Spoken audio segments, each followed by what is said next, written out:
Hey, it's Ava here. I can't come to the phone at the moment, so just leave me a message. Thanks. Hey, Ava. I got your voice message last night, and I just thought I would follow up about that with you.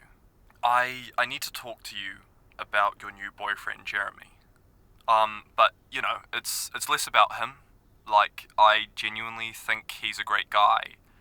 I just mean more about you guys as a whole. Fuck, man. I've been holding back a lot of stuff since the two of you guys got together, and I just kind of need to lay everything out on the table.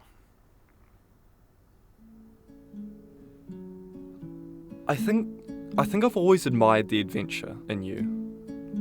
Do you remember that one time down at Titirangi Beach? You and I were doing our usual late night chats, and I've got no clue how it came up, but you had mentioned you had never been skinny dipping. When I mentioned the same, you just had to insist that we should go do it. So we packed up all of our stuff and headed to a more private beach.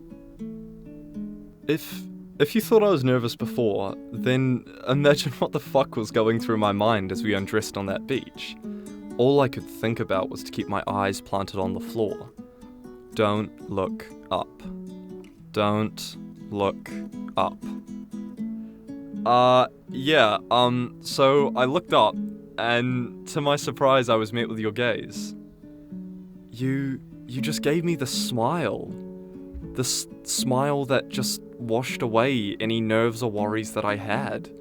You seemed so pure.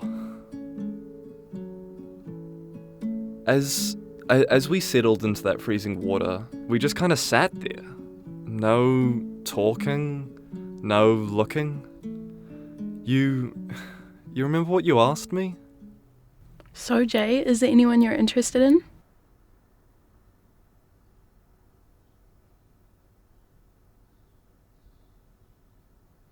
You know, asking you out back then was a great idea. I liked everything about you. The way you talked, or, the way you thought.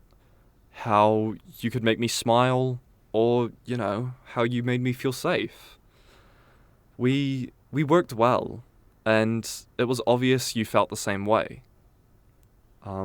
Except I was wrong.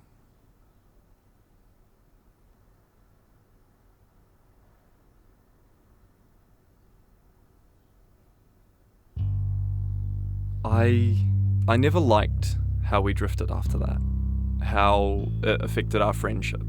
I remember that we both said that we didn't want it to change anything, but it did. I guess I just, I missed you. I really didn't. I hadn't liked someone like this in a long time, but I had to get over it. The good thing is, I did. And that made it that much better when you came back.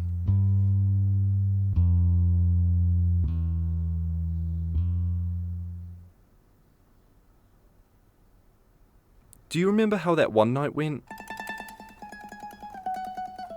We had moved on from late night car talks, and we spent nights in the spa. As usual, we talked for hours. You played music from your phone. Some of that old traditional pop. Music I hadn't heard in a while, but damn, I loved it. This time, you scooched right up next to me, and we sat face to face. Our feet lightly touched underneath the water. I could feel you right there next to me. You wrapped your hands around my shoulders, and I wrapped my hands around your waist. You looked directly into my eyes and said, Do you trust me?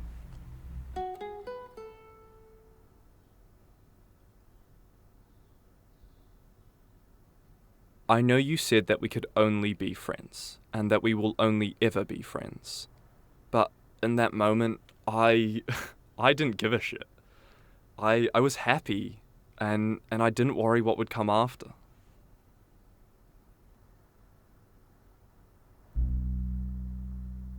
I don't regret that night that we shared, or the many nights after that, and I like to think you don't either.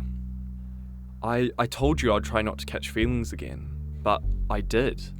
I gained everything back that I had before, which made it that much harder when you started hanging out with him.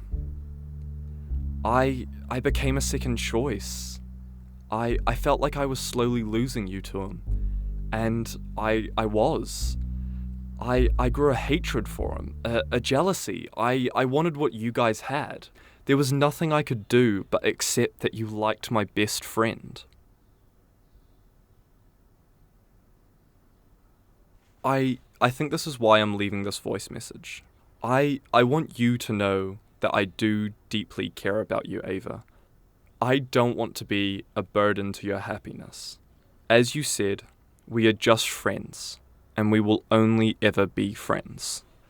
I'm sorry for being weird over the last couple of months, and I'm sorry for being such an emotional bitch, or for making you feel bad for liking Jeremy. I now just want it to go back to how it was. I just want to be best friends with both of my best friends. So to answer your question from the voicemail you sent, yeah, dinner works next week with you guys. Oh my god.